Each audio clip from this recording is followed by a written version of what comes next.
Let's get it going with the Trader Rundown. Joining me now is Todd Bubba Horwitz. We have a lot of economic data coming into this market today. What do you think? It's a lot, and we've got tomorrow the jobs number as well. So there's a lot of anticipation. It was already a slow week to begin with. You know, a lot of people saw vacation, the holidays.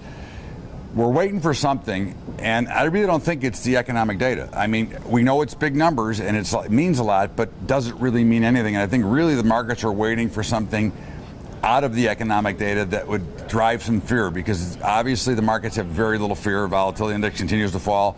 We saw Amazon print over 1,000 this week. We saw a lot of good things happen.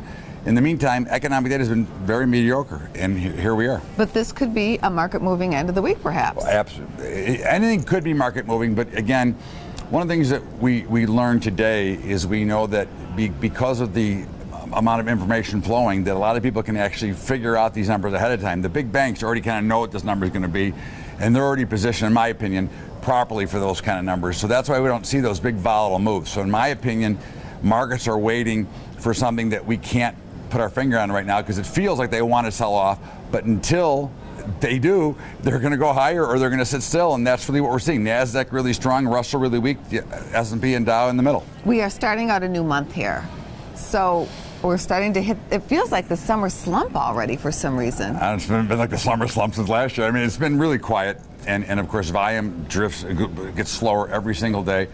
We are coming into summer, but again, the last couple of summers actually have had some kind of action.